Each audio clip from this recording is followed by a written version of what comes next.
안녕하십니까. 벚꽃의 동인치광입니다. 이 학사경은 매번마다 강의할 때마다 느끼는 게 하나 있는데요. 우리가 비단 개인뿐만 아니라 나라나 이 우주에 있는 무량한 별들의 세계 모두가 다 생겨나서는 노화 현상을 일으키면서 죽게 돼 있어요. 그죠? 그러니까 부처님 말씀대로 생겨난 모든 것들은 노화 현상을 일으키면서 병이 나게 돼 있거든요. 근데 또 하나 중요한 건 개체화된 것은 전부 다 어떻게 됩니까? 전부 다 이기성들이 있잖아요. 그러니까 개인마다 다 욕망이 있고 여러 가지 욕구하는 바가 있다 보니까 과욕을 하게 되거든요. 과다하게. 그리고 상대방을 배려하지 않으니까 자연이 뭐냐면 영혼은 사랑이고 자비고 한데, 그러니까 자연이 병이 안 날 수가 없어요. 개인마다 마음의 병, 몸의 병이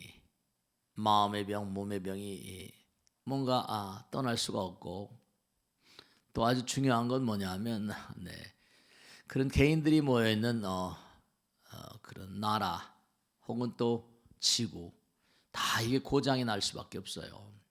왜냐하면 결국 지구란 별도 사람들이 모여 사는 세상 아니에요. 그러니까 코로나도 오고 말이죠. 그래서 이제 이 약사경은 뭐냐면 가능한 한 우리가 이 세상을 살면서 영성이라고 할까, 신성이라 할까, 불성이라 할까, 이 세상에 너희들이 온 목적은 뭐냐? 여긴 고통 가운데서, 고통을 피할래야 피할 수가 없잖아요. 고통 가운데서 영혼을 공부하는 곳이다. 법을 알아야 된다. 너무나 욕심을 많이 부리게 되면 어떤 문제가 오는가 하면 고장이 나게 돼 있고, 개인은 질병이고 재앙이고 고통이고 그렇다. 항상 그와 같은 어떤 고통을, 질병을, 재앙을 녹여내리면서 사는 그런 삶이 아주 중요하다. 그래서 이제 부처님 말씀에 나오신 가르침 가운데 중요한 게 뭐냐면 경전에 나오는 게 있죠. 너희들이 큰 부자, 요즘 말로 하면 그잖아요. 부처님 직설입니다. 재벌이 있는데 재벌의 아들, 딸들에게 잘하면 그 재벌이 만일에 그 사실을 알게 되면 얼마나 그 사람을 정말로 뭔가 예뻐하겠는가. 우리가 전부 다 부처님 아들, 딸이라는 거 아닙니까? 부처님 아들, 딸들이죠. 부처님은 재벌 그 이상이지만 부처님 말씀에 장자궁자라고 그래가지고 이른바 장자, 큰 부자, 백만장자, 억만장자 그러잖아요.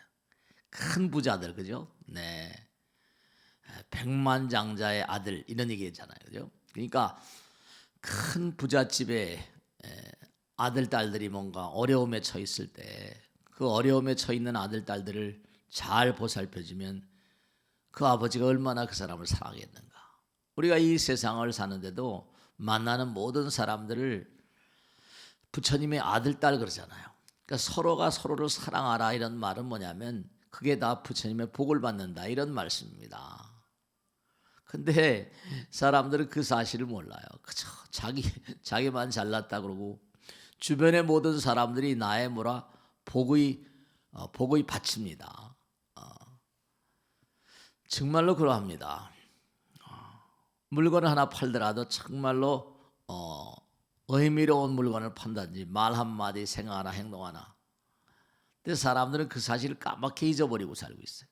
말도 함부로 하고 자기 마음에 맞지 않는다고 함부로 하고. 그러니까 중요한 것은 뭐냐면 부처님 말씀대로 주위의 모든 생명들에게 잘하면 큰 복을 받는다. 그래서 부처님 말씀대로 우리가 세상을 살면서 누가 누군지를 몰라요. 자기가 자기 자신도 모르고 주변 사람들이 어떤 의미를 가지고 있는지 잘 모르니까 서로 그냥 욕심 부리고 탐욕 가운데 살다 보니까 부처님은 무량 중생들이 다 나의 외동아들이라고 그러셨잖아요. 그러니까 주위의 모든 생명체가 부처님 아들 딸이고 외동 아들이라고 생각한다면 그게 의미로운 그런 공덕주의 행동이다, 그런 말씀하셨거든요. 그래서 만약 내가 어떤 재벌의 아들을 잘 보살펴준다면 그 재벌인 아버지는 나에게 얼마나 감사하겠는가. 우리가 스스로가 상대방이 누가 누군지 몰라요. 그들이 모두가 다 재벌의 아들인지 왕의 아들 딸인지 모르잖아요. 상대방을 하대하고 상대방이 내 마음에 들지 않는다고 뭐라고 또 야단치고, 뭐 야단을 칠 때가 있긴 있겠죠. 아들 딸들도 마찬가지니까. 근데 이제 그와 같은 그런 그 무명 중생들을 잘 보살펴서, 우리를 무명 중생이라고 하잖아요. 무명 중생들을 잘 보살펴서 그들을 잘 교화시키고 또 십선업을 닦게 하고, 그러면 그 사람들은 이 세상을 살다가 또 다른 세상을 그렇게 열어갈 수가 있다. 뭐 천상락이라거나 극락이란 그런 말씀하죠. 그래서 부처님 말씀에 보면 약사경에 이런 얘기 나오죠. 또 문수살이요, 약사유 강야에 부처님께서는 보리를 증득하실 때, 보리 깨달음을 여실 때 본래 세웠던 원력으로 모든 중생들이 갖가지 병고행난과 서서히 몸이 쇠약해지는 병. 그치, 우리가 살다 보면 어렸을 때 모르지만 나이가 들면 서서히 여러 가지 몸의 노화 현상이 나타나잖아요. 요즘에 뭐 100세 시대라고 합니다. 이 우주의 영겁의 어떤 그런 세월에 비치면 100세는 또 뭐 번개볼 콩고 먹는 그런 시간이니까요. 세상 만상이 다 전부 다 쓰러져 사라져 버립니다. 몸이 쇠약해지는 병, 학질, 소갈병, 황달, 열병은 물론 세월과 시대 따라, 여기 또 나오거든요. 세월과 시대 따라 생기는 온갖 병고행난이 있대요. 시대 따라서 우리가 사는 세상을, 그러니까 우리가 안타까운 건 뭐냐면 사람들이 나만 잘 먹고 잘 산다 이런 생각을 많이 하거든요. 우린 공동체입니다. 그러니까 나만 잘 먹고 잘 산다 이런 생각은 아주 잘못된 거예요. 누구나가 다 부처님 아들 딸들이니까 내가 그들을 사랑하는 마음, 자비로운 마음으로 살아야지만, 선한 세포는 선한 그런 마음에서 오는 거 아닙니까? 악한 세포는 악한 마음에서 오니까, 그러니까 우리가 삶을 도모하면서 항상 마음의 안정 상태, 그러니까 육바라밀 혹은 팔정도에 나오잖아요. 보시, 지계, 인욕, 정진, 선정이 돼야지, 안정이 돼야지 지혜가 나옵니다. 여러분죠, 개인도 마찬가지고 기업도 마찬가지고 나라도 마찬가지입니다. 가능한 한 그 나라가 잘 되려면 뭔가 아니, 나라는 마찬가지야. 덕성스러워야 된다고. 개인도 마찬가지입니다. 덕 있는 상태가 되면 가장 안정된 상태거든요. 덕은 큰 덕, 베푸는 마음이니까요. 베푸는 사람들이 아이디어가 많이 나옵니다. 이게 초감각적인 의식, 이른바 초의식이라고도 하는데, 우리가 세상을 살다 보면 항상 어떤 문제가 오는 거 아니? 네, 여유로운 사람들, 남에게 베푸는 사람들, 저 사람 참 덕 있어 그러잖아요. 그러니까 덕 있는 사람들은 안정 상태에서 육바람이 나오죠. 보시, 지계, 인욕, 정진, 선정 다음에 지혜가 나오거든요. 그 팔정도에 정견, 정사, 정어, 정업, 정명, 정정인, 정념, 정정, 안정 상태가 돼야지 그 다음에 아이디어가 나옵니다. 탐욕스러운 사람들은 아이디어가 안 나와요.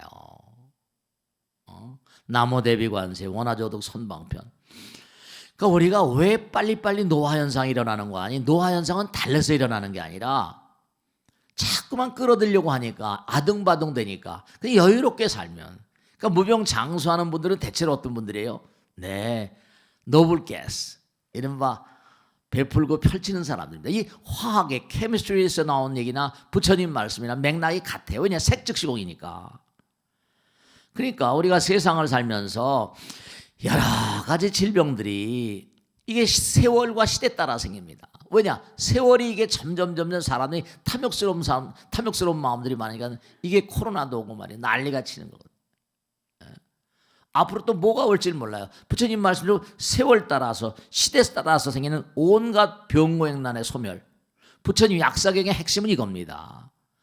개인이 살면서도 생로병사가 오는데 지구란 별조차도 생로병사가 온다는 겁니다. 사람들은 지금 뭐 개인이 생로병사 한다고 그러지만 문명도 마찬가지고요. 이 지구란 별도 태양계도 우주도 다 마찬가지입니다. 이 은하계 우주도 뭐죠? 이게 때가 되면 언젠간 또 다 쓰러지고 새로 만들어지고 그럽니다. 보이는 세계는 전부 다 소멸되게 돼 있거든요. 그러니까 점점점 오타각세라고 해서 세상 사람들의 마음이 탁해지다 보니까 코로나도 고 별의별 게 다 오는 겁니다. 그러니까 갖가지 병들은 물론 세월과 시대 따라 생기는 온갖 병고행난의 소멸은 물론 목숨이 짧거나 혹은 잘못 죽거나 하는 이 잘못 죽는 거, 이게 또 경전에 나오는 기가 막힌 거예요. 잘못 죽는 수가 많아요. 잘 죽으려면 고정명이라고 그래가지고 오복 가운데 하나가 정말 잘 죽는 거거든요. 그러니까 목숨이 짧거나 잘못 죽거나 하는 등의 모든 경우를 관찰하고 그들로 하여금 갖가지 병고와 액난을 소멸토라고 소원이 원만히 성취되도록 하였느니라. 이 약사의 부처님의 서원이에요.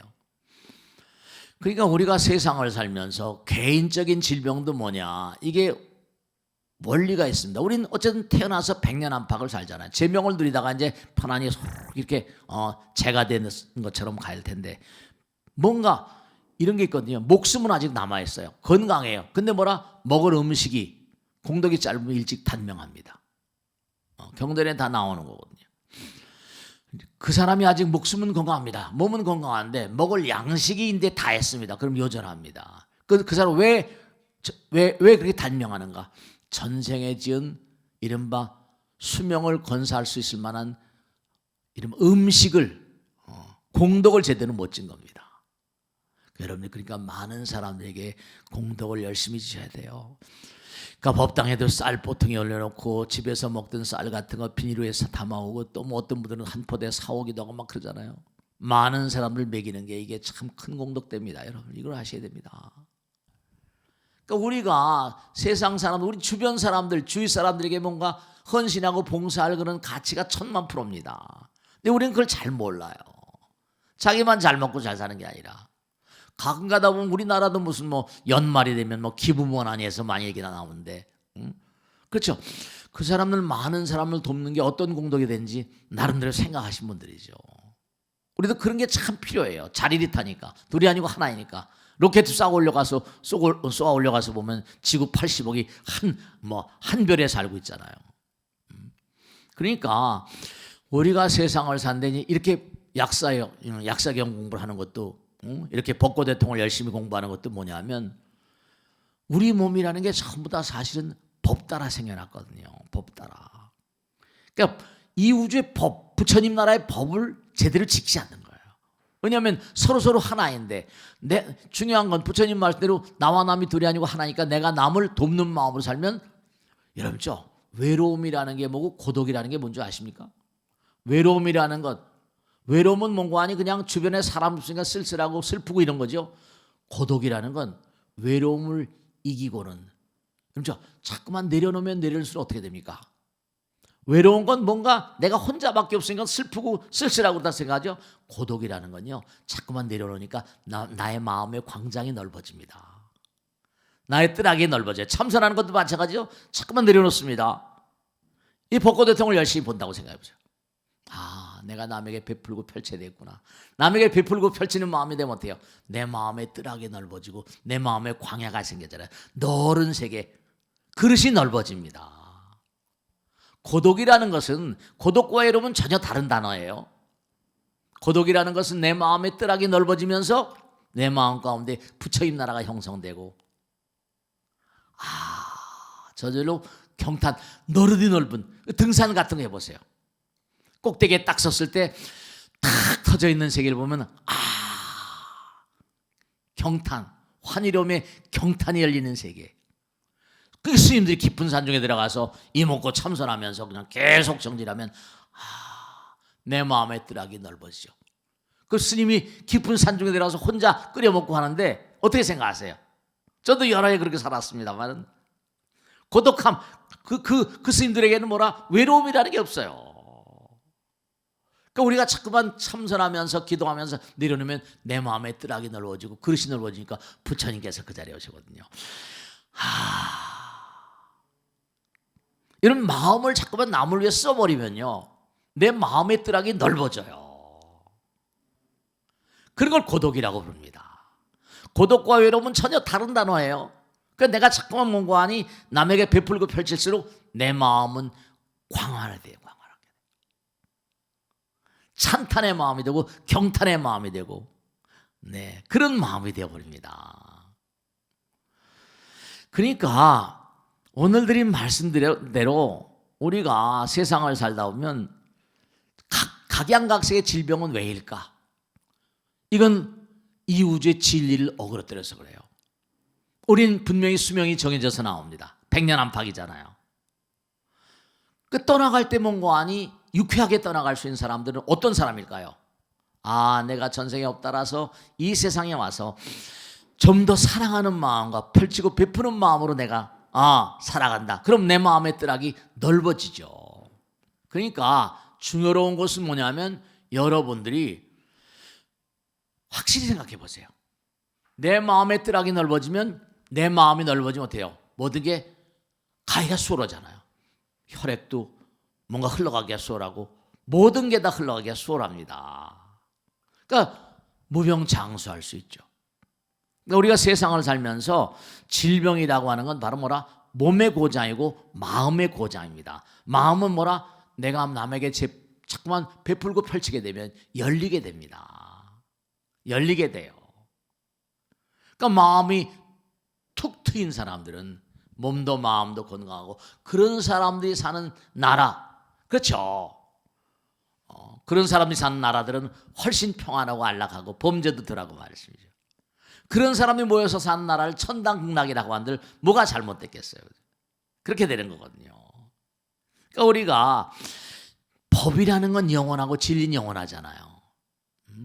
진리 따라 사는 사람, 법 따라 사는 사람. 우리의 이상은 바로 뭐냐? 약살에 보는 경, 약사경에 나오는 것처럼 진리 따라 법 따라 사는 사람들, 각양각색의 질병을 이겨낼 수 있습니다.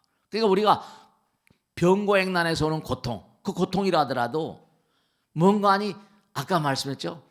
고통을 이기려면 외로움과 쓰라림과 슬픔이다. 그 외로움과 쓰라림, 슬픔, 고통을 이기고 나면 환희와 법열의 세계, 연락의 세계가 열립니다. 고통은 뭐라? 힘이라고 볼 수 있어요. 그러니까 우리 이 우주는 철두철미하게 시스템입니다. 내가 어떤 일을 한다, 몸과 마음을 다해서 열정적으로 한 사람들은 부처님이 다 아세요. 부처님이 아세요. 그럼요, 꼭 당부드리겠는데 약사경을 열심히 공부해 보세요. 그러면 큰 그런 어떤 아이디어가 주어질 것이고, 몸과 마음을 다 열정적으로 살아가시면 선몽도 받을 수 있을 거예요. 자, 오늘 여기서 마치겠습니다. 대단히 감사합니다. 고맙습니다. 마치겠어요.